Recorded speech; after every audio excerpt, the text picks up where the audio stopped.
Hola, bienvenidos a todos aquellos que esta noche nos están acompañando en esta conversación necesaria. Esperamos que lo que podamos hablar sea de provecho para todos quienes vamos a participar de este diálogo. Primero que nada, te invitamos a participar del chat del Facebook. Puedes hacer preguntas, puedes hacer comentarios, puedes saludar o indicar algún aporte que quieras hacer. Y durante el programa vamos a tratar de ir resolviendo o comentando o sacando al aire lo que tú nos digas. Esta noche está con nosotros Marcelo, que es la persona que nos va a guiar como el coordinador de esta conversación, y también Ángela. Ella es médico y estamos privilegiados de contar con ella en esta primera conversación necesaria. Esperamos que el diálogo sea fructífero y las cuestiones que aprendamos juntos nos sirvan para aplicarla a nuestra vida. Saludamos también a César, nuestro técnico que está detrás de todo este proceso, a quien desde ya le agradecemos todo su esfuerzo, su apoyo a esta iniciativa, y esperamos que el Señor bendiga su vida y la de su familia. Vamos a orar y luego Marcelo nos va a conducir en esta conversación necesaria. Señor, gracias porque nos permites tener este tiempo especial donde vamos a hablar acerca de la contingencia que nos afecta no solamente a nuestro país, sino al mundo entero. Ayúdanos y especialmente que esta conversación sea de provecho para todos quienes nos están siguiendo en este momento a través del Facebook. En el nombre de Jesús, amén. Amén. Amén. Bueno, agradecemos al pastor y por supuesto saludamos a toda la comunidad nazarena que seguramente y esperamos que esté con nosotros conectados viendo este primer programa, este ciclo de conversaciones que nos parece que es muy necesaria. Las iglesias son una comunidad también, son un entorno en el cual socialmente también debemos compartir y vivir.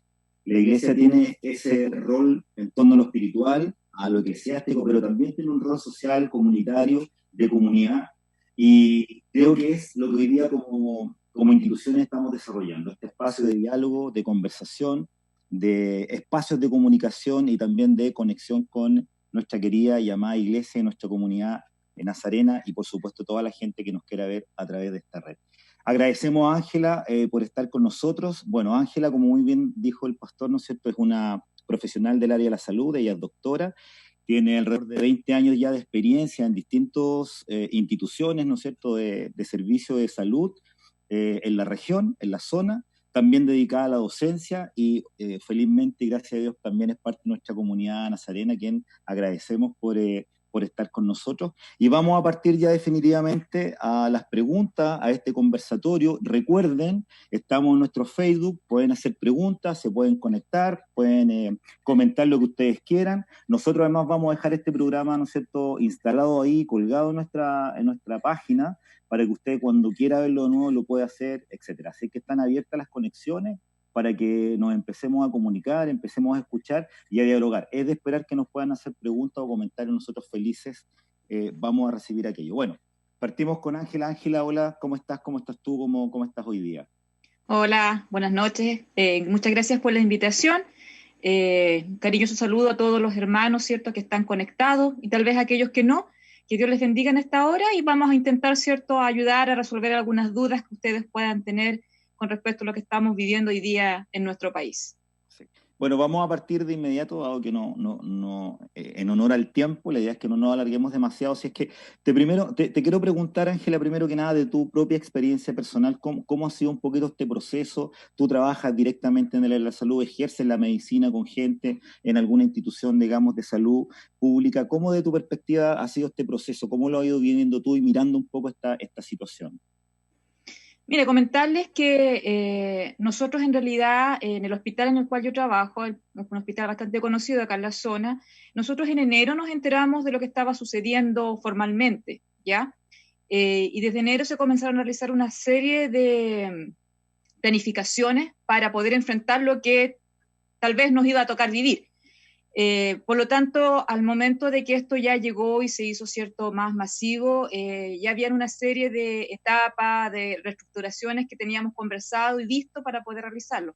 Por lo tanto, al momento de que ya se declara la pandemia oficialmente acá en el país, digamos, nosotros ya teníamos unas distintas medidas implementadas. Para nosotros fue complejo ¿en qué sentido? En el sentido de que esto hubo que hacerlo muy rápido. Hubo que reestructurar espacios físicos, hubo que hacer cambios, hubo que hacer separaciones de lugares, de tal forma de poder separar a los pacientes que llegaban con sospecha y más luego confirmación de COVID, ¿cierto?, de áreas en el cual, ¿cierto?, no se nos juntaran las personas y pudiésemos hacer una separación para evitar el contagio, ¿ya? Y es la forma con la cual estamos trabajando ahora. Hay una separación tanto de personas que están sospechosas o son portadoras de COVID y un área donde están todo el resto de las otras personas, digamos, no infectadas o que no están, ¿cierto?, con algún grado de sospecha, de tal manera que no mezclamos ambos tipos de usuarios en nuestro establecimiento para evitar los contagios. También se reestructuraron, digamos, los funcionarios, fueron todos retribuidos y por sobre todo hay un estricto control de las medidas de prevención para que nadie salga contagiado. Eso ha sido lo principal que hemos realizado y que ha funcionado bastante bien hasta ahora. Obviamente el aumento de camas, eso también, eso fue lo último que se implementó porque obviamente se requieren recursos físicos, se requiere una serie de elementos que tuvo que comprarse, que tuvieron que llegar para poder, ¿cierto?, habilitar el aumento de camas, sobre todo de camas UTI, que fue lo que hizo el hospital. Perfecto. Ángela, yendo ya directamente al COVID propiamente tal, a esta pandemia. Mira, al principio se hablaba mucho de que el rango etario, digamos, de riesgo mayor es los adultos mayores. De hecho, las medidas que se implementaron en primer lugar eran enfocadas hacia los adultos mayores, pero a medida que ha ido pasando el tiempo hemos visto que gente joven de 40 años, 40 y tantos años, incluso niños han ido también sufriendo esta pandemia y desgraciadamente algunos han fallecido. ¿Puedes contarnos un poquito, dado ya el periodo que llevamos de esta pandemia, si todavía el único grupo de riesgo máximo es el adulto mayor, o esta pandemia o este virus nos afecta a todos independiente de la edad? Cuéntanos un poquito de eso, por favor. Miren, lo que hay que tener claro es que todos nos podemos infectar. Uno tiene que partir de eso. Aquí todos se pueden infectar, ¿ya? Independiente de la edad, independiente si tiene enfermedades o no tiene enfermedades. Ahora, si todos nos podemos infectar, hay un grupo que es el grupo que corre mayor riesgo, ¿ya? Y ese grupo es el que uno pretende que no se enferme. ¿Por qué? Porque si ese grupo se enferma, lo más probable es que desarrolle algún tipo de enfermedad más compleja. Y a eso nos referimos cuando hablamos de los adultos mayores, ¿cierto? De las personas que sufren diabetes, que son hipertensos o que tienen alguna cardiopatía, o sea, alguna enfermedad al corazón. ¿Por qué? Porque a ellos el virus los va a atacar más fuerte y corren el riesgo, ¿cierto?, de hacer alguna complicación grave y posteriormente la muerte. ¿Ya? Ese sería el grupo de riesgo. Pero eso no quiere decir que todo el resto nos infecte. Todos nos podemos infectar y eso hay que dejarlo muy claro. Perfecto. Oye, respecto de los síntomas, la verdad es que te hago estas preguntas que en realidad parecen un poco básicas, como que son bastante reiterativas, pero tenemos tanta información de distintos medios, de distintos espacios, que nos cuesta un poquito focalizar las preguntas y saber realmente cuáles son las verdaderas informaciones asociadas a este proceso, dado que lo que conocimos en diciembre del año pasado, que tenía que ver con China, era algo muy lejano, pero que lo fuimos viviendo y de alguna manera creemos que este virus lo que ha hecho es, desde el desconocimiento total, hemos tenido que ir aprendiendo algunas cosas. Así es que cuéntame un poquito derechamente cuáles son los síntomas más recurrentes que tiene esta enfermedad, con qué uno se tiene que encontrar, cuándo uno pone la alerta, si algún familiar, ¿no es cierto?, tiene alguno de estos síntomas, y qué hacer. ¿Qué pasa si en mi caso mi hija presenta alguno de estos, o alguien de mi familia o de mi entorno más cercano debiera hacer respecto a esto? Por favor, Ángela. Mira, voy a responder dos cosas que me preguntaste sin querer. Uno fue la entrega de información. Hay mucha entrega de información por distintos medios. Ya, se dicen muchas cosas. Yo creo que uno tiene que ser claro en entender que la información oficial en estos momentos, por lo menos para nosotros que somos personal de salud o para el resto, hay dos páginas en internet con las cuales uno oficialmente se entrega la información. y eso es a través de la OMS, la Organización Mundial de la Salud, ¿ya? O a través de la página del MinSal. Eso es para nosotros lo oficial.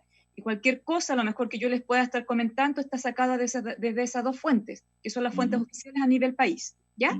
Con respecto a la segunda pregunta, los síntomas más preponderantes que están llegando, por lo menos para nosotros, son la fiebre, pero una fiebre sobre 38 grados, una tos, ¿ya? Pero es una tos seca, ¿ya? Y también hay mucho cansancio. Esos serían como los síntomas principales. Pero, aparte de eso, también se pueden agregar otros síntomas, como dolor de garganta, congestión nasal, te corre la nariz, hay un poco de secreción, ¿cierto? Incluso puede haber hasta diarrea en algunos casos. Si se dan cuenta, son síntomas que son muy generales para cualquier resfrío o para cualquier influenza, que es lo que se nos aproxima ahora, ¿cierto? No es muy diferente a lo que uno ya conoce. Ahora, si tú ves que presentas alguno de estos síntomas y has estado en contacto con alguna persona que ha salido COVID positivo, lo recomendable es asistir a un servicio de urgencia. De lo contrario, si tú puedes manejar los síntomas leves, ¿ya? Es preferible que te quedes en tu casa, ¿ya? Igual con todas las medidas de precaución, ¿cierto? Manteniendo el alejamiento, digamos, del resto de las personas que están en la casa para no infectarlos, por precaución más que nada, porque no tenemos nada confirmado. Pero si la sintomatología comienza a agudizarse, continúas con fiebre que no cede a los comunes antipiréticos, sigues con mucha molestia, tu cansancio aumenta, te duele la musculatura, empiezas con dificultad para respirar, ahí lo aconsejable es acudir en forma inmediata al servicio de urgencia. Perfecto. Mira, nos han preguntado en otras ocasiones respecto fundamentalmente al cuidado de los niños. La verdad es que si bien se ha comentado desde el principio que los niños son tal vez los que menos sufren o sufrirían la enfermedad, cosa que nos damos cuenta que no es tan así, del punto de vista del espacio en el cual nos encontramos, ¿cómo es esa relación con los niños? ¿Cómo cuidamos a los niños? ¿Cómo de alguna manera también informamos a los niños para que entiendan? Porque la verdad es que uno de los temas tiene que ver con que si el COVID nos ataca físicamente, ¿no es cierto? Nos afecta desde el punto de vista de la salud física, pero dado, digamos, este encierro, la cuarentena, este proceso de distancia social, también de alguna manera nos ha afectado psicológicamente o de alguna manera también nos ha permitido estar un poquito más estresados, más angustiados. A veces no sabemos cómo explicar un poco esta situación a los niños. Desde tu experiencia como doctora y dada esta situación, ¿qué nos recomiendas, Ángela, de poder conversar y dialogar con los adolescentes o con los niños que tenemos en casa respecto a la enfermedad? Como te decía hace un momento, lo que hay que tener claro es que los niños igual se pueden infectar. Más aún si hay algún niño que es asmático, ya no nos olvidemos que los niños también pueden tener asma, o hay algún niño, ¿cierto?, que tiene algún síndrome bronquial obstructivo recurrente, que no es inhabitual, o algún niño con alguna cardiopatía, ¿ya? Entonces, por lo tanto, los niños también tienen un riesgo. Ahora, ¿qué es lo que sucede? Que la mayoría de los niños se infecta, pero se infecta en forma leve. O sea, para ellos es un simple resfrío. Pero, dadas las consecuencias y dada la forma, digamos, en que esto se ha desarrollado, porque lamentablemente uno de los problemas de este virus es que es muy contagioso, ¿ya? Por lo tanto, rápidamente contagia a muchas personas. Por lo tanto, si mi hijo presenta algún síntoma que yo considero que es un resfrío, tengo que rápidamente, ¿cierto?, tomar todas las medidas preventivas para con él. Esto es cierto, si yo mi hijo y vivo con algún adulto mayor, tengo que tratar de hacer el resguardo de que ese adulto mayor no se junte con mi niño, ¿ya? Tengo que de alguna forma, ¿cierto?, mantenerlo, no sacarlo de la casa, mantenerlo en el hogar, darle todas las medidas básicas de soporte, en el sentido de que si está con un poco de fiebre, yo le puedo dar algún antipirético, si está con dolor de garganta, ¿cierto?, le puedo dar un poco de paracetamol, si está con congestión, lo típico que las mamás, ¿cierto?, hacen es darle clorfenamina para la congestión, para aliviar un poco los síntomas. Eso sí, y eso no hay ningún inconveniente en hacerlo. Ahora, si ese niño comienza con síntomas progresivos, o es un niño asmático, o es un niño que se obstruye frecuentemente, hay que llevarlo. ¿Por qué? Porque se puede complicar, ¿ya? Lo importante es que el niño se mantenga en casa, que se mantenga en la casa, que trate de hacer su vida normal. Yo sé que estamos todos encerrados, pero hoy en día, ¿cierto?, los colegios de alguna manera están contribuyendo con clases online, ¿cierto?, que puedan hacer algún tipo de actividades, que puedan hacer juegos en la casa, juegos sencillos, también volver a lo que hacíamos antes, ¿cierto?, los juegos de salón, muy conocidos. Sí, ese tipo las de cartas, qué sé yo. Claro. Hoy en día se han olvidado, digamos, a lo mejor retomarlos en familia sería como bastante entretenido, ¿cierto? Para que los niños no se aburran, pero tener alta precaución con los niños. Y ¿sabes lo que te voy a comentar? Algo que lo digo mucho. Veo a los papás con mascarilla, pero veo al niño sin mascarilla. Yo creo que es muy importante a los papás decirle que los niños también se pueden infectar, y es importante decirle, por favor, papá, ponle una mascarilla a tu hijo, ¿cierto? Para ayudar a prevenir todo lo que está ocurriendo. Perfecto, muchas gracias, Ángela. Bueno, recordamos a la gente que se está conectando, que se ha ido conectando de a poco, a nuestros hermanos, a nuestros amigos, que nos pueden hacer preguntas. El Facebook está abierto, ¿no es cierto? Nos pueden chatear con sus preguntas. Bueno, Marta, una de las personas que nos está escuchando y viendo en este minuto, tiene una pregunta. Vamos a ir respondiendo las preguntas un poquito más adelante. Así es que muchas gracias por las personas que están conectadas con nosotros y que están haciendo preguntas, ¿ok? ¿Qué es la idea en realidad de este programa? Generar este espacio de diálogo, no solamente en este caso conversar y dialogar con la profesional, sino que también con ustedes, porque sabemos que hay preguntas que tienen que ver con lo sanitario propiamente tal, pero también hay preguntas a la iglesia en torno a qué pasa aquí adelante, nos vamos a reunir o no, qué pasa con los cultos, así que más adelantito vamos a ir aclarando esas preguntas con el pastor también respecto de cómo la corporación eclesiástica, Iglesia del Nazareno, toma decisiones institucionales respecto a la situación en la que vivimos y cómo vamos a ir enfrentando este proceso. Seguimos con Ángela. Ángela, me gustaría que tú nos pudieras recomendar un poquito en la situación en que debemos salir a la calle. Es decir, hay algunas personas que no pueden hacer cuarentena, es decir, o que viven solitas, o que son solo 2 personas, pienso en adultos mayores. Cuando tenemos que salir, cuando vamos a comprar, ¿no es cierto?, los víveres básicos y necesarios en un supermercado, cuando tenemos que ir a hacer alguna diligencia, cuando tenemos que pasear a nuestra mascota, e incluso algunas personas que tienen que ir a hacer una diligencia absolutamente obligatoria, ¿cuáles son tus recomendaciones al momento de salir a la calle, al momento de encontrarnos con otras personas en lo público? ¿Qué cosas son súper determinantes que nos puedan ayudar a que, de alguna manera, prevenir este contagio, aprender a relacionarnos socialmente en este contexto de pandemia, y lo más importante, cómo volvemos a nuestro hogar, cuál es el protocolo que de alguna manera ustedes recomiendan para que no nos sigamos contagiando en casa a partir de esta salida, digamos, hacia afuera, o a cumplir alguno de nuestros roles o algún trámite que sea necesario. ¿Cuáles son tus consejos? ¿Cuál es el protocolo que desde tu perspectiva técnica debemos nosotros necesariamente cumplir para evitar los contagios, Ángela? Bien, vamos a partir de la premisa que no debemos salir de la casa. Perfecto, me parece muy bien. Se recomienda que los adultos mayores sobre 80 años no salgan, ¿ya? Okay. Más aún si tienes alguna patología crónica, ¿ya?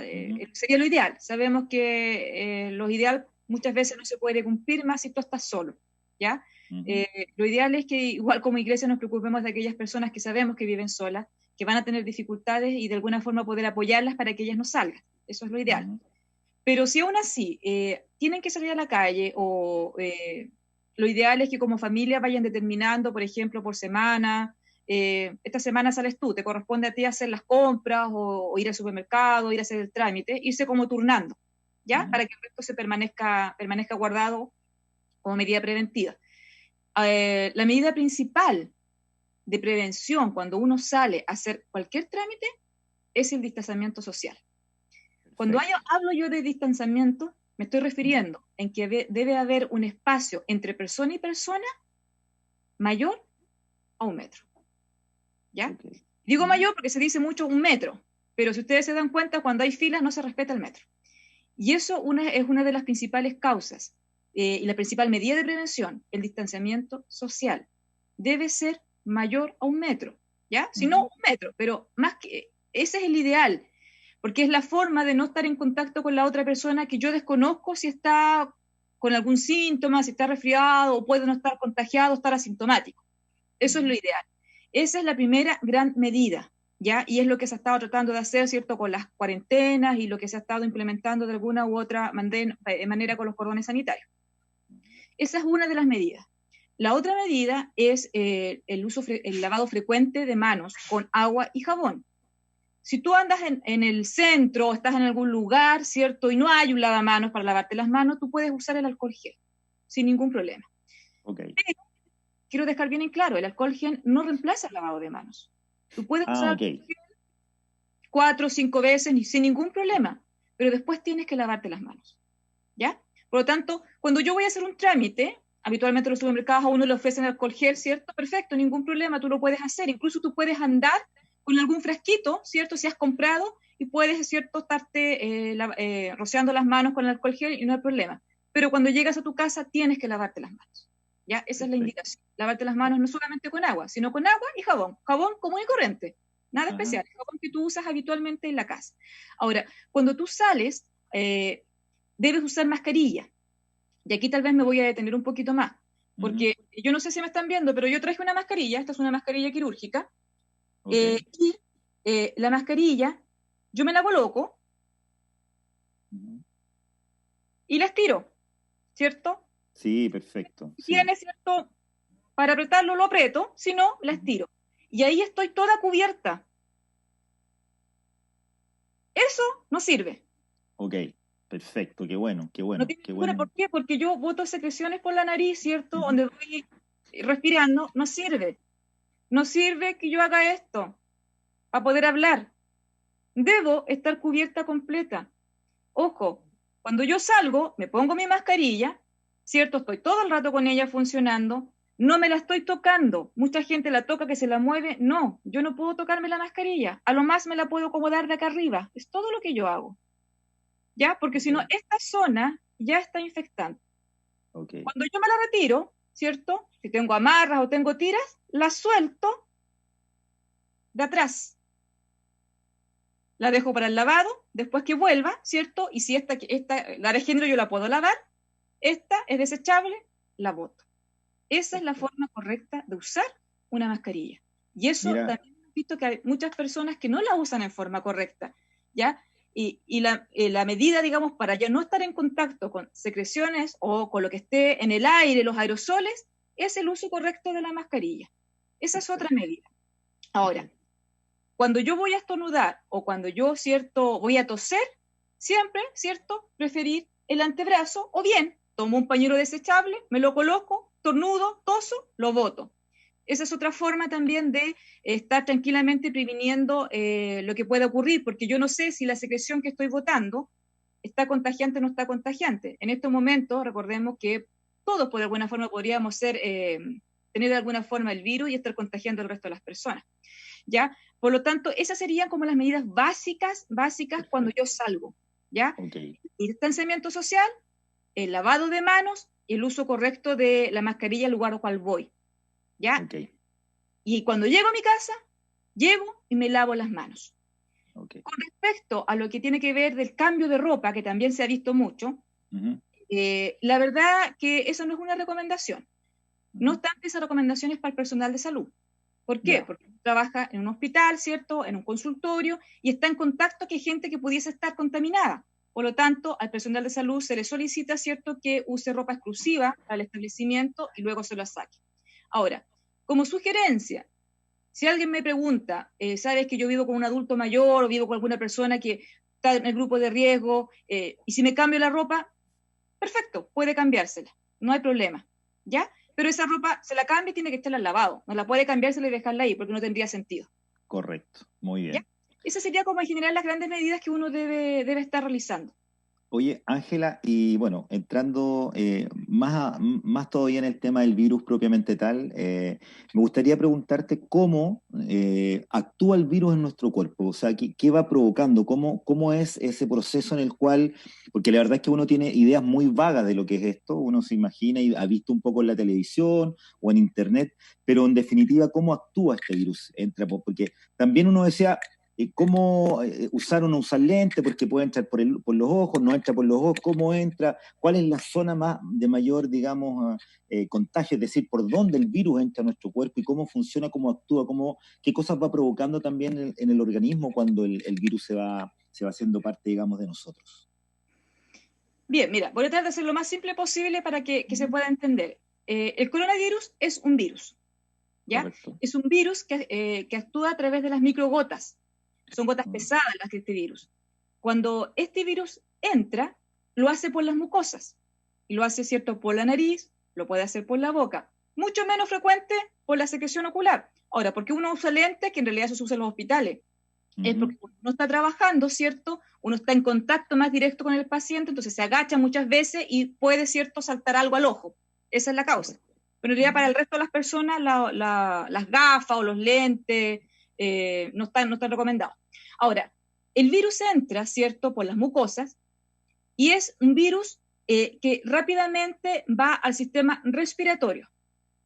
¿Ya? Por lo tanto, al ingresar el virus, puede localizarse en la zona alta o bien ir bajando.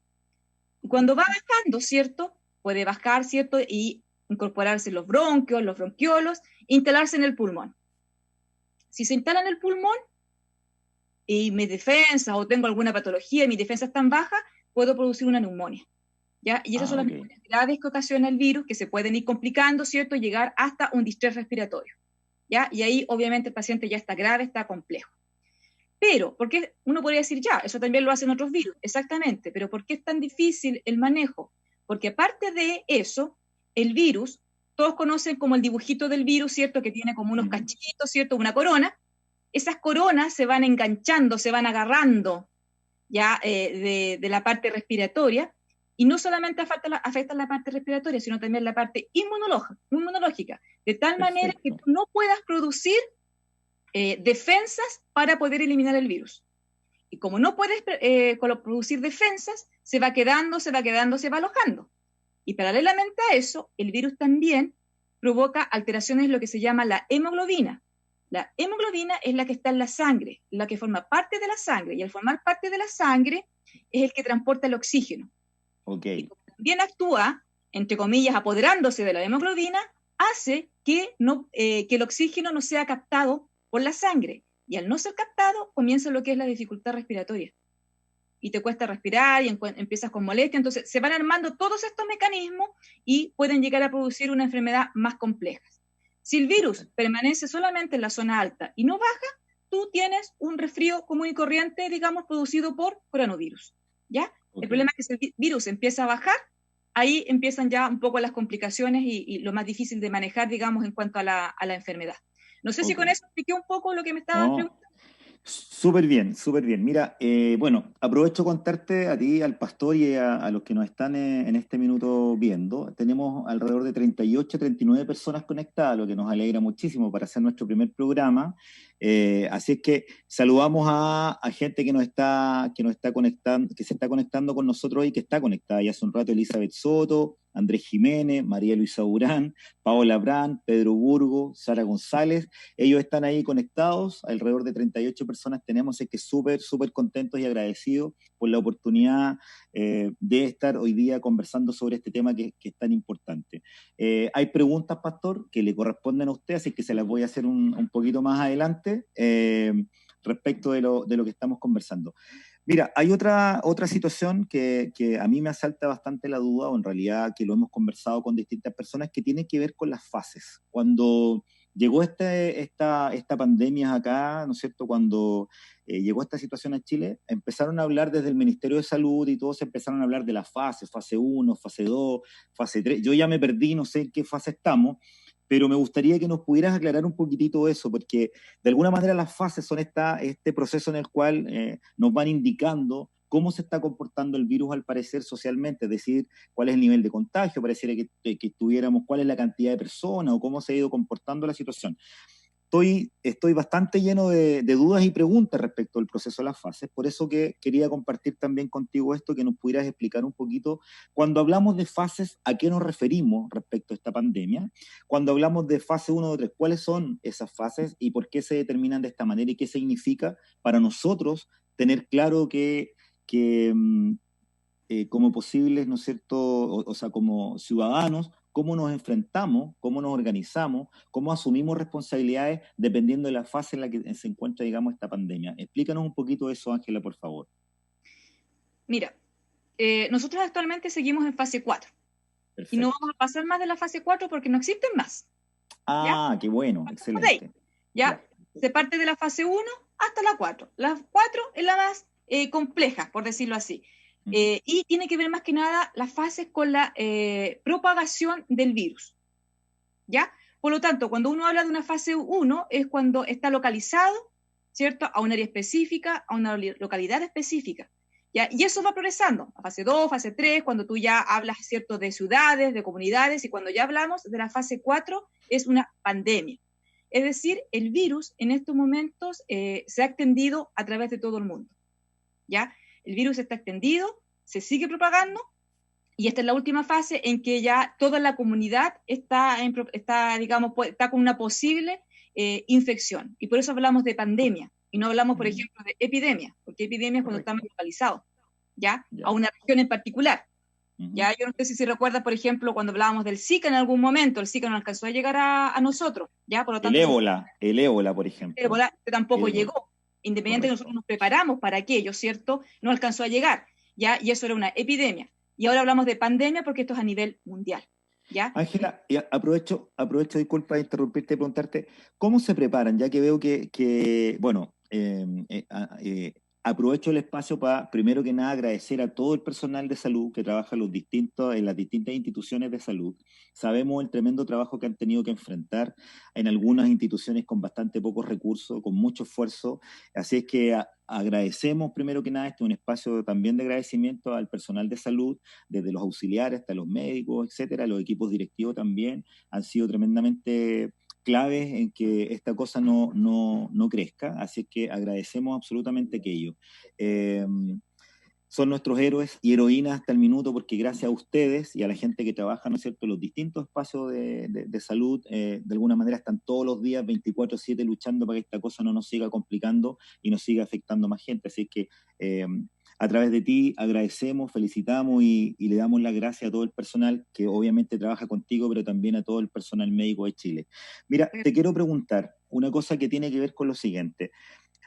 Nosotros empezamos a ver a través de las noticias que estaba, ¿no es cierto?, este virus en China, luego se trasladó, ¿no es cierto?, a Europa, empezamos a ver que se empezó a morir gente y todo, y uno se pregunta cómo son los protocolos institucionales de Chile para que tomemos determinaciones. Me imagino no es porque se le haya ocurrido al ministro Mañalich en su minuto decir, oye, en un mes más llegará el virus, hay que prepararse de esta manera, o no son las decisiones propias de las instituciones.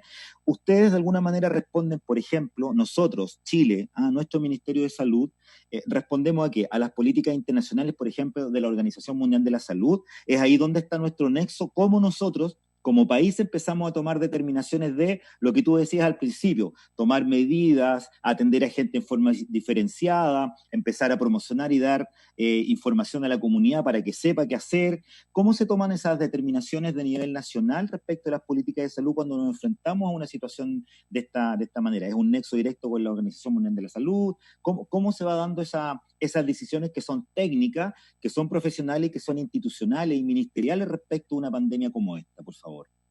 Mira, nosotros como país estamos, ¿cierto?, adheridos a lo que es la Organización Mundial de la Salud. Ya, él es nuestro ente regulador a nivel mundial. Ya, por lo tanto, cuando surge esto ahí en Wuhan, en China, ¿cierto?, lo del coronavirus, se da la alerta. Se comienzan a dar alertas cuando ellos comienzan a informar. Es nuestra obligación, al formar parte de la Organización Mundial de la Salud como país, informar a ellos lo que está sucediendo. ¿Ya? Que fue lo que hizo en este caso China. Ellos comenzaron a informar, ¿cierto?, a la organización de lo que pasaba, de lo que estaba ocurriendo y cómo, ¿cierto?, se estaba expandiendo el virus. La Organización Mundial de la Salud emite una alerta a los diferentes países. Primero a los países, ¿cierto?, que están más cerca de la localidad, de lo que está ocurriendo, y a medida que va avanzando, ¿cierto?, comienza a dar las alertas para el resto de los países. ¿Ya? Y eso fue lo que ocurrió. Por eso yo te decía que si bien esto partió entre noviembre y diciembre, nosotros ya en enero habíamos recibido algún tipo de instrucción de que nos preparáramos, porque la Organización Mundial de la Salud, ¿cierto?, trabaja directamente en este caso con el Ministerio de Salud, que es quien nos da las directrices y nos da las ordenanzas de lo que uno tiene que ir realizando. Ahora, ellos nos dan las directrices generales, obviamente, nos dicen pónganse en cuarentena, necesitamos aumento de camas, necesitamos cierta atención diferenciada, necesitamos que ustedes implementen un plan de trabajo para si es que esto nos llega a llegar en algún momento. Y eso fue lo que nosotros empezamos a trabajar ya en enero cuando se dieron las primeras alertas, en febrero se elaboró el plan, de tal manera que cuando llegó marzo uno ya estaba trabajando con lo que de alguna forma ya teníamos en papel elaborado. Pero las alertas las da la OMS, la Organización Mundial de la Salud, ¿cierto?, a través del Ministerio, y el Ministerio es el que nos da las indicaciones, en este caso a nosotros, para ver cómo trabajarlo y cómo abordarlo. Perfecto. Ángela, bueno, te quiero contar y le quiero contar a los amigos que ya vamos alrededor de 40 personas conectadas, así que estamos muy contentos por esa conexión. Hay algunas preguntas que me gustaría compartir contigo. Bueno, hay cosas que tú las explicaste un poquito al principio, pero igual nos gustaría responderle a las personas que nos han escrito acá a través de nuestra plataforma, nuestro chat.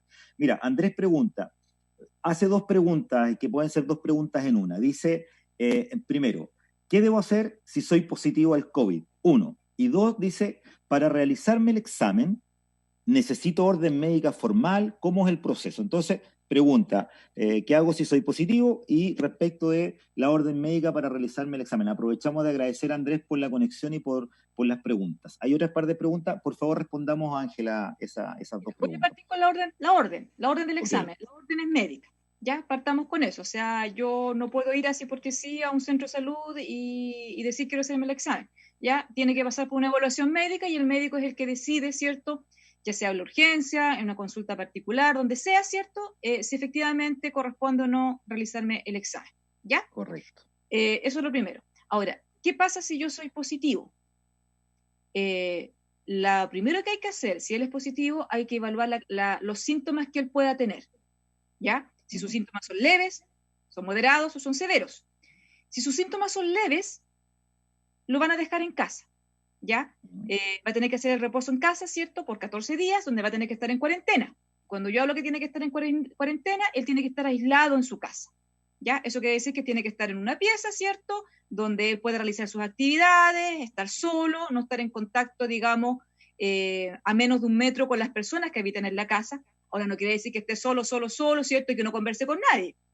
Él puede estar en su pieza, ¿cierto? Y conversar de una pieza a la otra, por decir así, y estar en contacto con su familia también. Debe usar las medidas de precaución, ¿cierto? Generales, digamos, del aislamiento, de la mascarilla, si él, digamos, va a servirse, se va a alimentar, tiene que tener sus cubiertos propios, tiene que tener su toalla propia, o bien usar papel para secarse las manos. O sea, cada vez que, por ejemplo, él vaya al baño, algo tan sencillo, hay que hacer un aseo al baño, ¿ya? Okay. Porque él puede estar dejando, ¿cierto?, el virus ahí en el baño, entonces hay que hacer aseo, hay que estar limpiando. Hay que lavar mucho, tiene que lavarse las manos con aguas y con jabón cada vez que vaya al baño, cada vez que coma, cada vez que, ¿cierto?, salga a algún lugar dentro de la casa, porque él no puede salir, eso hay que tenerlo claro, él no puede salir, tiene que permanecer en la casa, y hay que, ¿cierto?, tener una limpieza constante de la habitación donde él está, ¿ya? Eso es en general, si yo soy positivo leve. Si soy moderado, lo más probable es que me hospitalicen en una cama básica, ¿ya? Para irme observando a ver si yo progreso o no progreso. Y el severo, obviamente, es el que ya está, ¿cierto?, en alguna hospitalizado en alguna cama de tipo intermedia UCI, dependiendo del grado, digamos. Lo importante es saber que si yo soy COVID positivo, yo me tengo que aislar. Tengo que hacerlo. Por el bien para que el resto de las personas no se infecten. Perfecto. Y cuando, hoy día escuchaba a la gente del ministerio sobre, y que la pregunta tal vez más recurrente de los periodistas cuando hacen esta conferencia de prensa tiene que ver con el famoso respirador electrónico, ¿cierto? Este respirador artificial. ¿En qué fase o en qué etapa de la enfermedad o del paciente que ha sido afectado por este virus, por el corona, se toma la decisión, digamos, médica y técnica de esta persona conectarle a este respirador? ¿Cómo se da esa situación, Ángela? En una etapa muy avanzada, ya cuando hay un distrés respiratorio, ahí ya hay conexión a un ventilador mecánico. Ya no todas las personas que ingresan a la UTI, unidad de cuidados intermedios, o que van a la UCI, ya, deben ser, digamos, conectados a un ventilador mecánico. Va a depender de cada caso en particular. Pero cuando ya es muy grave, y hay distrés respiratorio, así se llama, es necesario la conexión a ventilador mecánico. Ok, bueno, mira, te aprovecho de contar, bueno, como tú bien debes saber y nuestra comunidad, hubo hermanos nuestros de San Pedro que fueron afectados por esta enfermedad terrible. Gracias a Dios, la mayoría se encuentra bien, ha ido superando, digamos, esta situación. También nosotros tuvimos en los medios de comunicación, entrevistaron a nuestro pastor, ¿no es cierto?, respecto de cuáles eran las decisiones corporativas, respecto de los cultos, de los encuentros, de los espacios, digamos, en los cuales se desarrollaban normalmente nuestras actividades. Es decir, le contamos a todo el mundo que no nos conoce, aquí solo en la iglesia de Hualpén se reúnen grupos de adultos mayores, grupos de mujeres, grupos de oración, los músicos, además tenemos los cultos los miércoles y los domingos, etcétera. Y al respecto, pastor, le quiero preguntar, dada la situación, ¿no es cierto?, que se fue dando, dado también que nosotros como corporación, ¿no es cierto?, Nazarena, tomamos decisiones al respecto, nos pregunta Marta, y nos pregunta Natalia Vega, a quienes agradecemos, porque la primera, ¿no es cierto?, que nos preguntó fue Marta, y ahora Natalia repite un poco la pregunta y nos dice, ¿cuál es la decisión de la corporación, cuál es la decisión institucional respecto a las reuniones religiosas? Que dicen, ¿no es cierto?, de que el gobierno ha autorizado algunas reuniones a juntar, o a la posibilidad de que la gente se pueda juntar a desarrollar sus actividades.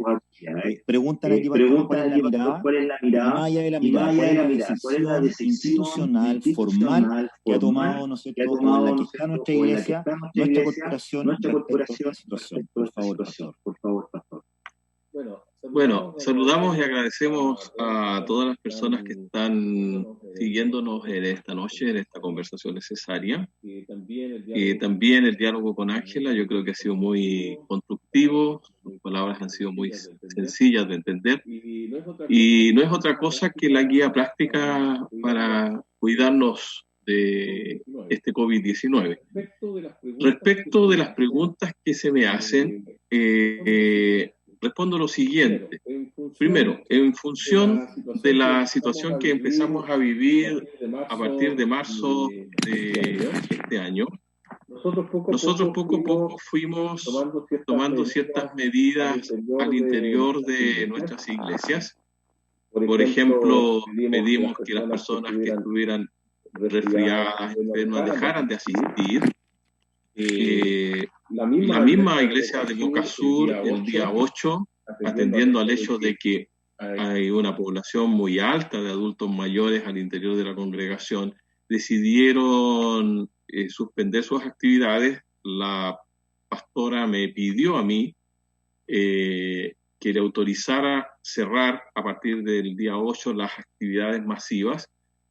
Y luego, a medida que fuimos escalando en esto de los niveles de emergencia, el día 15 de marzo nosotros instruimos a la mayor parte de nuestros pastores de las regiones de Ñuble y Chillán, que es de donde yo tengo jurisdicción, que sencillamente cerraran todas las actividades ministeriales que se desarrollan en torno del templo o con el templo, o actividades que necesitan precisamente una convocatoria de un número importante de hermanos para poder realizarlas.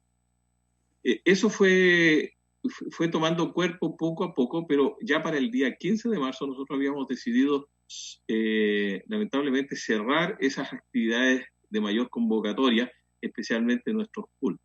Desde esa fecha, 15 de marzo, en todas las iglesias de lo que nosotros llamamos nuestro distrito, las regiones de Ñuble y Biobío, no se han celebrado ninguna actividad religiosa que convoque un número importante de personas. Ahora bien, no ha habido prohibición formal en todo el territorio nacional para suspender actividades que convoquen a un número igual o menor a 50 personas. De hecho, hay algunas instituciones del Estado que han funcionado y que están funcionando hasta ahora y se reúnen más de 100, 120, 130 personas en un hemiciclo bastante cerrado, y en la otra parte de esa misma organización se reúnen 50 personas. No hay una prohibición formal ni legal para reunirse en un número igual o inferior a 50 personas. Dadas las circunstancias que afectaron a la comuna de San Pedro particularmente, el Ceremi de Salud de nuestra región del Biobío decretó el cierre de todas las actividades culturales, deportivas y religiosas para la región del Biobío después del 20 de marzo. Prohibición o decreto que se anuló en días pasados y se publicó que se suspendía la prohibición para realizar cultos públicos pero seguía la recomendación de la celebración de no más de 50 personas,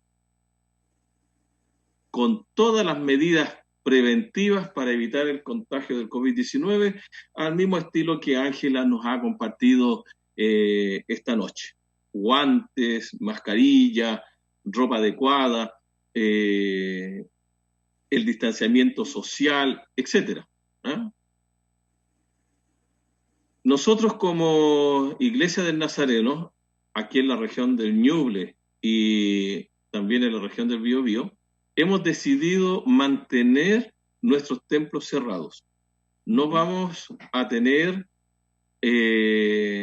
la posibilidad de realizar, celebrar cultos u otro tipo de actividades ministeriales, aun cuando convoquen un número mínimo de personas. Gracias a Dios hemos descubierto que por algo, por lo menos nuestro país, tiene un sistema digital bastante amplio, bastante capaz, y hemos comenzado a celebrar todo tipo de reuniones a través de la internet, en distintas plataformas, por distintos medios sociales que tiene la internet, y eso nos ha permitido mantener la comunión de la iglesia, mantener vivo el espíritu de nuestros hermanos, y nos ha permitido mantener una comunión permanente. Nosotros no vamos a abrir nuestros templos para la celebración de nuestros cultos u otras actividades ministeriales en tanto no observemos que realmente la curva, como se conoce habitualmente y que tal vez Ángela nos pueda explicar mejor, se aplane mucho y que realmente el sistema de salud esté respondiendo adecuadamente a todas las emergencias. Estamos entrando en mayo, luego vienen junio y julio, los meses más crudos del invierno, donde no solamente va a estar presente el COVID-19, sino que también estas enfermedades estacionales que tanto afectan y que son noticia todos los años, donde se colapsan los centros de salud, donde vemos situaciones realmente dramáticas. Entonces, nosotros decidimos no sumarnos al riesgo de aumentar este número de contagiados por alguna de estas enfermedades, y por lo menos mayo, junio, julio, nuestros templos van a permanecer cerrados y vamos a seguir haciendo iglesia, vamos a seguir haciendo ministerio a través de las plataformas sociales. Bueno, ha quedado más que clara la opinión institucional, ¿no es cierto?, de nuestra iglesia respecto a las preguntas que nos hacía Marta y nos hacía Natalia. Así que agradecemos también por sus preguntas, agradecemos a Andrés. Mira, ya que llevamos ya un buen rato conversando, vamos a ir cerrando un poco la conversación y le quiero preguntar a Ángela justamente lo que ha dicho el pastor. ¿Cómo vamos con el tema de la curva? ¿Cómo la curva qué significa la curva? Y cuando hablamos de bajar la curva, de minimizarla, ¿a qué nos referimos? Ok. Bien, cuando hablamos de la curva, hablamos del comportamiento epidemiológico que está teniendo el virus, en este caso en nuestro país. ¿Ya? Si hablamos de una curva plana, quiere decir que los casos van aumentando en forma sostenida y mantenida en el tiempo. Entonces se va aplanando. Va aumentando, ¿cierto? Si ustedes mal recuerdan que había entre 400, 500 casos, entonces era un aumento sostenido y eso permite ir haciendo una curva, ¿cierto? Que es el número de casos de COVID positivo y íbamos bastante bien, ¿cierto? Con respecto a eso y esas eran las proyecciones que se realizaban. Ahora, ¿por qué es importante mantener plana la curva? Porque eso quiere decir que como salud podemos responder a la demanda de la población. ¿Por qué? Porque al mantenerse la curva plana, yo sé que me están llegando cierta cantidad de casos, y al llegarme a esta cierta cantidad de casos, yo tengo la capacidad de responder desde el punto de vista de los hospitales, ¿ya? O de los servicios de urgencia, de los CEFA, yo puedo responder porque se está manteniendo estable, por lo tanto hay gente que va ingresando y hay gente que va saliendo, eso me permite mantenerlo estable. Cuando la curva se me escapa y da un pic alto, eso quiere decir que está sobrepasando la capacidad de respuesta de los servicios públicos hospitalarios. Perfecto. ¿Ya? Entonces, si tengo un alza muy grande de las cantidades de casos confirmados o de enfermos, va a llegar un momento en que no vamos a tener capacidad para responder a la demanda de la población. Por eso es que se pretende que la curva se mantenga plana, para yo tener capacidad de respuesta. Y lo que hemos visto en los últimos días, y que está siendo bastante peligroso, es que los casos han ido aumentando por sobre lo que teníamos proyectado. Eso quiere decir que no estamos disparando, ¿ya? Por eso es muy importante que no descuidemos las medidas, porque si nos llegamos a disparar enormemente, significa que vamos a saturar los servicios de salud, ¿cierto? Los hospitales los vamos a saturar y no vamos a poder dar respuesta. Y hasta aquí nuestro país ha funcionado bastante bien, ¿cierto? Hemos podido dar respuesta a todas las necesidades y a todas las personas que han sido infectadas, tanto con camas, con ventiladores y con todos los recursos que eso conlleva. Por lo tanto, hasta aquí estamos bastante bien. Pero si esto se nos llega a escapar y aumenta el pico en forma explosiva, van a saturarse los servicios hospitalarios, ya los servicios sanitarios. Recordemos, como decía el pastor, que ahora en junio, julio, ¿cierto? Ya en mayo, de hecho, empiezan a aparecer los casos, aparece la influenza, la parainfluenza, aparece el sincicial respiratorio, tenemos el H1N1, el H2N3, todos los virus que ya conocemos. Este es un virus más que se nos va agregando. Y todos sabemos que en algún momento colapsan los servicios públicos, ¿ya? Tanto públicos como privados. En invierno ocurre exactamente lo mismo. Por eso es importante que actuemos ahora y en este tiempo de mantener las medidas preventivas. Podemos conectarnos a través del internet, a través del WhatsApp, a través de videoconferencias. Yo sé que de repente complica un poco quedarse en la casa, pero es la única forma que tenemos para que el virus no se nos dispare. Y si nos llega a disparar, se nos van a juntar con los otros virus y ahí va a ser el colapso del sistema de salud. El objetivo es que todo el personal de salud disponible, que todos los centros de salud disponibles puedan atender a toda la población que se enferme. Ese es el objetivo y por eso es que la curva, lo ideal es que permanezca plana. Bueno, lo que dice Ángela tiene absolutamente coherencia con lo que acaba de plantear el pastor, es decir, nuestra decisión como iglesia, como corporación, me parece que es absolutamente ajustada a la realidad y a la prevención. Si bien hay determinaciones institucionales que permitirían reunirse en algunos casos, me parece que, según lo que dice Ángela, ¿no es cierto?, desde el punto de vista técnico y sanitario, es evitar al máximo juntarnos con mucha gente o juntarnos con personas. Ángela ya lo está diciendo, hay que quedarse en la casa, los que más puedan quedarse en la casa, porque tenemos que mantener, ¿no es cierto?, que la curva no siga disparándose, porque si no nos vamos a afectar muchísimo el punto de vista de la prestación de los servicios, digamos, en los hospitales o en los centros de atención de urgencia. Ya hemos visto otros países que desgraciadamente no han tomado, ¿no es cierto?, las determinaciones que plantea nuestra doctora acá, y vemos que incluso hay situaciones gravísimas que están viviendo otros países que de alguna manera nos tiene que llamar a la reflexión también, a que sí tenemos la necesidad de juntarnos, sí tenemos la necesidad de congregarnos, súper importante ver a nuestros hermanos, venir al culto, a la iglesia, estar en la reunión del adulto mayor. Mucha gente vive sola, lo pasa mal, y a lo mejor la reunión del lunes, el culto del miércoles, etcétera, un espacio social que me permite a mí, ¿no es cierto?, salir un poco de la situación compleja en la que vivo, del punto de vista humano, del punto de vista personal, etcétera. Pero es importante poder acatar lo que Ángela nos dice, que es muy importante para mantener esta curva, ¿no es cierto?, lo más baja posible y no colapsar nuestros servicios de urgencia, nuestros servicios médicos. Y ya sabemos que la Iglesia del Nazareno de Hualpén, que es parte de la Corporación Internacional de las Iglesias del Nazareno, tiene una determinación respecto a esta y esperamos que los hermanos lo entiendan, lo asuman y lo cumplan. Mira, hay otras preguntas también, ya vamos a ir terminando dado el tiempo, pero hay una pregunta que me parece muy interesante que la he querido... te la quiero plantear abiertamente aquí, Ángela, que dice lo siguiente: ¿qué pasa con las personas que son asintomáticas? Ahí hay una gran duda. Se habló, ¿no es cierto?, de un carnet famoso por ahí, que al parecer la OMS no estaba muy de acuerdo. Hay muchas dudas respecto de cómo se comporta esta situación respecto a aquellas personas que son asintomáticas, si son inmunes o no. ¿Cómo se hace ese proceso? Por favor, acláranos, Ángela, ¿qué significa que alguien sea asintomático y qué relación tiene eso con ser inmune o no inmune al virus, etcétera? Esas situaciones me gustaría que, por favor, se las pudieras aclarar en este caso a Líban Silva, que ha preguntado, ¿no es cierto?, a través del chat esta gran duda que hay. La asintomatología y también qué pasa en el caso de las personas que son inmunes. ¿Cómo es realmente el concepto ahí, digamos, respecto de lo que pasa con estas personas? Ok, bien. No se trata tanto de ser inmune o no ser inmune. Todos tenemos un sistema inmunológico, partamos de ahí, todas las personas.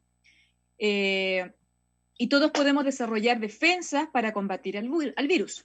Uh-huh. Hay personas que son asintomáticas porque en el fondo tienen el virus y no tienen ningún síntoma o no padecen ningún dolor, ninguna molestia asociada al virus, ¿ya? Y lo más probable es que ellos estén desarrollando, tienen la fase, porque hay una fase, ¿cierto?, de contagio, se hayan contagiado, no tuvieron síntomas, y su sistema inmune reaccionó de tal manera de que ellos no se dieron ni cuenta que tenían el virus, ¿ya? Esos son los que, de alguna forma, podríamos decir, su sistema inmune ha reaccionado bien, no hubo manifestación, así como lo puede ser para otras enfermedades, como ejemplo para la influenza, exactamente lo mismo, ¿ya? Ahora, cuando yo presento algún tipo de síntomas, eso no quiere decir que mi sistema inmune no funcione. Mi sistema inmune sigue funcionando.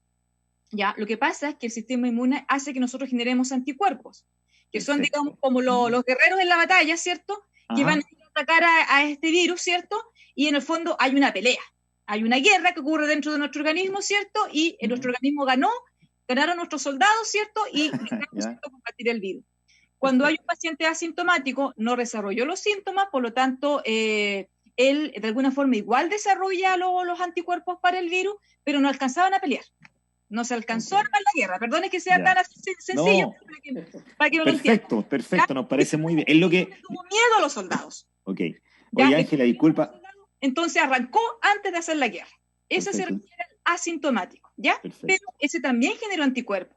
La única diferencia es que el otro tuvo que ir a la guerra y la ganó. Este otro no alcanzó porque se asustaron. Ese es el asunto del sistema inmune y de los anticuerpos, ¿ya?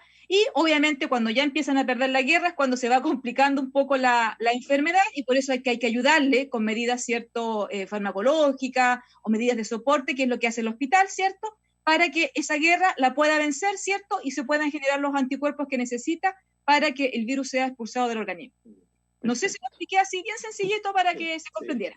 Oye, mira, te quiero agradecer en realidad porque uno de los problemas, nosotros conversamos con la gente, nuestra gente, digamos, de la comunidad, de la iglesia, la verdad es que hay dudas porque a veces los medios de comunicación tienden a ser o muy técnicos, ¿no es cierto?, para explicar ciertas situaciones, y la verdad es que lo que tú nos has explicado muy aterrizadamente, muy didácticamente, creo que es lo que la gente necesita. No necesitamos grandes discursos técnicos, ¿no es cierto?, ni científicos en torno al virus, todo lo contrario, creo que ejemplos como este es lo que nos ayudan a entender realmente y a comprender y a asumir de una vez por todas en la situación grave en la que estamos y cómo debemos cuidarnos. Oye, en honor al tiempo, Ángela, me gustaría, bueno, vamos ya a ir cerrando, volvemos a agradecer a todas las personas que están conectados. Para nosotros ha sido un lindo momento porque es nuestro primer espacio de conversación y tenemos harta gente conectada, hemos tenido preguntas, interacciones, así es que agradecemos a todas las personas que se han ido conectando y vamos a ir terminando en honor al tiempo con una pregunta que tiene que ver con lo siguiente, Ángela. ¿Cómo enfrentamos esta situación del invierno? Como bien decía el pastor, ¿no es cierto? Se nos vienen los meses más duros, seguramente vamos a topar con un montón de otras enfermedades que de alguna manera siempre son reiterativas en esta época del año, por los fríos, la humedad, la lluvia, etcétera, fundamentalmente asociados a problemas respiratorios, bronquiales, etcétera. ¿Qué nos recomiendas? ¿Cuál es tu recomendación? ¿Cuál es tu mirada? ¿A qué nos invitas como comunidad para ser cada vez más responsable con nuestra salud y también con la salud de otros? El grave problema que tenemos es que nuestros comportamientos inadecuados, ¿no es cierto?, no solo afectan mi propia salud, sino que desgraciadamente estos comportamientos inadecuados, ¿no es cierto?, en que no asumimos lo que la autoridad nos indica, ni queremos ser responsables, afecta a otros. Y eso, afectar a otros, significa la posibilidad de muerte seguramente en personas que tengan algún problema de base, etcétera. Por lo tanto, tu recomendación como para ir cerrando, Ángela, ¿cómo enfrentamos este invierno? ¿Qué hacemos?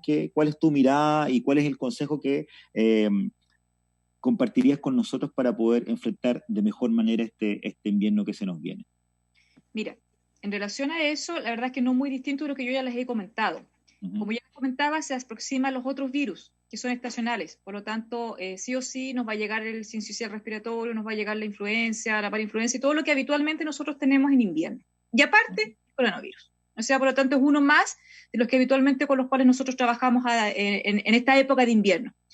Por lo tanto, las recomendaciones no son distintas. Nosotros no estamos hablando de un virus que sea distinto a los que ya conocemos. ¿Cuál es la diferencia? Como yo les decía al principio, que este virus infecta mucho más que el virus de la influenza. Esa es la diferencia, ¿ya? Si el virus de la influenza infecta a 2 o a 3 por cada persona, este afecta a 5 a 6, al doble, ¿ya? Y por eso es que hay mucha mayor cantidad de contagio. Pero va a llegar un momento en que vamos a tener todos los virus circulantes. Por lo tanto, y si seguimos bajo estas condiciones, esta situación en la cual estamos, las condiciones van a ser las mismas. Y es el distanciamiento social que yo les dije al principio, ¿cierto? Si es que tengo que salir. Lo ideal es que yo permanezca en casa. Ya los colegios sabemos que están cerrados y esa es una de las mejores medidas que se pudieron implementar, porque obviamente los niños juegan, saltan, corren, están uno al lado de otro en la sala, y eso obviamente es imposible hacerlo en estos momentos, y lo más probable es que no lo sigan haciendo ahora, porque nos originaría, digamos, un caos a nivel país. Pero la recomendación es seguir quedándose en casa durante todo este periodo, salir lo mínimo posible, solamente a cosas puntuales. Si yo estoy resfriado, va a ser difícil en algún momento diferenciar si es influenza o no es influenza, si es coronavirus o no es coronavirus, porque recordemos que el 80% de las personas que se enferma por coronavirus tiene una enfermedad leve. Por lo tanto, correcto, puede que alguno de nosotros las vaya a tener y ni siquiera supo que la tuvo, porque va a ser como un resfrío común. Por lo tanto, las medidas son que si usted se siente resfriado, si usted se siente, ¿cierto?, que está medio congestionado, a veces nomás algo súper sencillo, trate de aislarse en su casa, trate de alejarse, ¿cierto?, de las personas. Ya dijimos que la distancia era mayor o igual a 1 metro. Use mascarilla, si va a toser, va a estornudar, use el antebrazo. Trate de evitar ir al servicio de urgencia, esto es muy importante, trate de evitar de ir al servicio de urgencia si sus síntomas son leves. Ya, la mayoría de las mamás, ¿cierto?, o los papás también, conocen lo que es un resfrío común, ya, o una gripe, y la maneja en su casa, ¿cierto?, con las condiciones habituales. Lo que más usamos, por lo menos las mamás, es el paracetamol. Por lo tanto, si yo puedo manejar ese resfrío, esa gripe, con estas medidas simples, sencillas, ¿cierto?, las agüitas de hierba que conocemos todos, ¿cierto?, todo lo que nos puede descongestionar, algún medicamento, usemos eso. Solamente acudamos a los servicios de urgencia cuando efectivamente veo que mi hijo o veo que mi mamá, mi papá se está complicando, no le baja la fiebre, se siente mal, está con dificultad respiratoria, no sé, está angustiado, algo le pasa, no quiere comer. Entonces yo ahí acudo al servicio de urgencia. 1, para no colapsarlo, y 2, para algo muy importante. En los servicios de urgencia, hospitalario o los SAPU, va mucha persona enferma, por lo tanto yo tengo más probabilidades de contagiarme. Correcto. Y contagiarme hoy en día del coronavirus, pero ya en un par de semanas más me puedo contagiar también de los otros virus. Correcto. ¿Ya? Por lo tanto, yo ahí llamo a la prudencia de en qué momento yo voy al servicio de urgencia. Los niños es habitual que hagan fiebre. Los niños siempre hacen fiebre.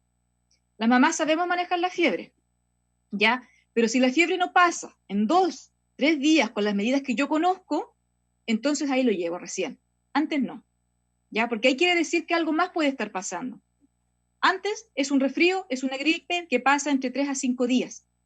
Por lo tanto, yo eso les pediría, o sea, que tomemos un poco de conciencia en ese sentido, que no acudamos a los servicios de urgencia de no ser estrictamente necesario, 1, para no colapsarlos, y 2, para que yo no me vaya a enfermar con lo otro que puede estar circundando ahí en el servicio de urgencia, porque ahí es mucho más difícil poder conservar los espacios, porque los lugares son pequeños, y el distanciamiento no va a estar, no es el adecuado. Eso es lo que ocurre habitualmente en los inviernos, en todos los inviernos que nos ocurre. Están todos muy juntos unos del otro y origina infecciones que a lo mejor yo no tenía y que al llegar allá sí me contagié por eso. Ok, bueno, vamos terminando. Quisiera decir, antes de terminar, quiero contarles que hay varias preguntas todavía, pero en el tiempo no vamos a responderlas y seguramente vamos a irle a Ángela que pueda responderlo a través del chat después. Ella se conecta a través de la página y puede responder alguna de las preguntas. Agradecemos, ¿cierto?, a la gente que nos está escribiendo. Tenemos conectado, ¿no es cierto?, bueno, a Iván Silva, que respondimos su pregunta, a Pedro Burgos, que está preguntando también. Muchas gracias, Pedro. A Gerardo Pérez, que también hace una pregunta, la vamos a responder. A Glen Ochoa también. Y hemos bordeado los 40 y algo y llevamos 1 hora ya y un poquito más conversando, así que estamos súper contentos y agradecidos, ¿no es cierto?, por este rating, no sé cómo llamarlo, este espacio en el cual nos comunicamos con la gente, con nuestros hermanos, con parte de la comunidad, y seguramente también es la idea, nosotros queremos abrir, ¿no es cierto?, la iglesia, queremos abrir este espacio, no queremos solamente que las plataformas sean utilizadas solo por miembros de la iglesia, nos parece que tenemos un rol social y comunicacional muy importante con gente que seguramente incluso no es cristiana, y a quienes también queremos llegar con este mensaje, con esta información. Creemos que tenemos mucho que entregar y de alguna manera ese es el rol que queremos cumplir. Tenemos un rol social de comunicaciones que es importante y es lo que estamos abordando desde hoy día con estos programas. Así es que agradecemos a cada una de las personas que se conectaron y Ángela seguramente en estos días va a poder o darnos la respuesta y nosotros las vamos a publicar. Hay una cosa importante antes también que Glenn Ochoa nos dice, hola, nos gustaría también un próximo programa, rondas de preguntas en torno a los cuidados físicos y psicológicos, como bien decíamos al principio, interesante también cómo nos vamos comportando en este encierro. Hemos visto que lo que más comentan en los memes la gente y lo que más comenta la gente a través de las plataformas es que todo el mundo está subiendo de peso porque parece que el sedentarismo, parece que estamos confundiendo, ¿no es cierto?, cuarentena con sedentarismo extremo y lo que estamos haciendo es comer más de lo que comíamos antes y no nos estamos moviendo, por lo tanto estamos ahí subiendo de peso y eso también nos afecta y eso también es un problema de salud, pero también tenemos algunos problemas psicológicos respecto del encierro que, como muy bien lo plantea Glenn, ¿no es cierto?, vamos a tratar de, en los programas que vienen, a hacer específicamente conversación en torno a cómo nos cuidamos físicamente, el tema nutricional, el tema de ejercicio, la activación en un espacio reducido y también lo que tiene que ver con cómo enfrentamos psicológicamente este encierro. Yo veo a los niños bastante estresados algunos porque hay gente que está en la universidad, que estudia, yo lo veo en mi hija, ¿no es cierto?, en mi hijo, que están estudiando ahí y que están casi todo el día encerrados en la pieza estudiando y de alguna manera eso también genera estrés. Así es que vamos a ir también conversando. Ángela, te queremos agradecer profundamente. Bueno, tú eres miembro de esta iglesia, miembro de esta comunidad, pero más allá de aquello, tú has tenido la disposición de, ¿no es cierto?, conversar con nosotros y entregarnos toda esta información que es muy relevante. Así que te agradezco muchísimo.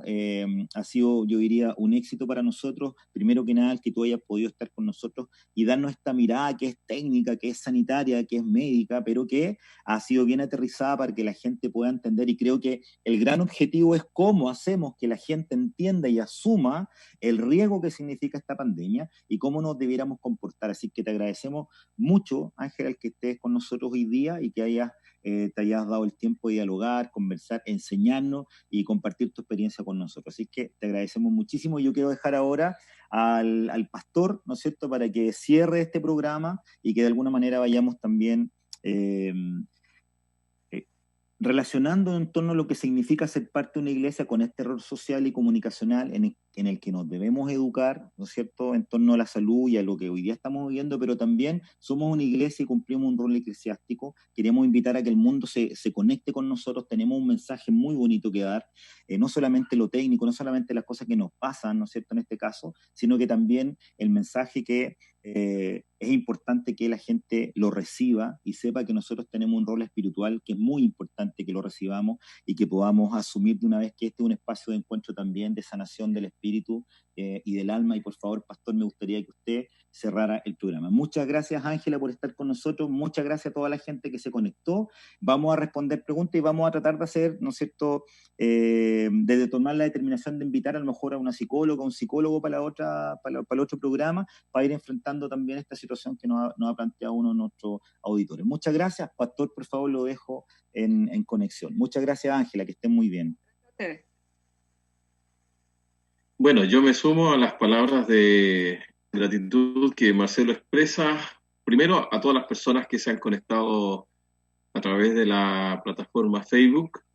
Les esperamos en este y en todos los otros programas que estamos desarrollando para, como dije hace un momento atrás, mantener la comunión de la iglesia. Esta unidad ha sido muy significativo e importante. A través del chat nosotros nos damos cuenta del alcance de estas plataformas y agradecemos a Dios por eso. También agradecer a Ángela por su oportunidad, por su disposición y por las palabras sencillas con las que nos explicó cosas que a veces son tan difíciles en nuestro medio. Así que muchas gracias, que Dios te bendiga mucho. Y también agradecer al equipo técnico que ha estado detrás de la puesta en pantalla de todo este programa, a César desde su el laboratorio tecnológico que tiene y que hace posible que nosotros podamos salir de esta forma, también a Esteban, que ha estado en el chat, y obviamente a Marcelo, que es nuestro conductor. Vamos a orar y después de orar vamos a cerrar nuestra transmisión. Padre bueno, aquí estamos una vez más para presentarnos delante de ti. Esperamos que nos bendigas, nos ayudes, a todos nosotros, todos los que estuvimos esta noche conectados, participando de este programa, y también aquellos que lo verán luego a través de las distintas repeticiones que podrán tener al llegar a esta plataforma, al llegar a este link. Señor, que lo uses este espacio para los objetivos con los cuales lo planeamos, que era precisamente comunicar esta verdad tan complicada que es el COVID-19 de una manera sencilla y desde la perspectiva cristiana que tú nos ofreces. Padre, bueno, gracias. Cerramos este programa en tu nombre, esta conversación necesaria que te la dedicamos a ti. Amén. Amén. Gracias a todos. Nos vemos. Chao.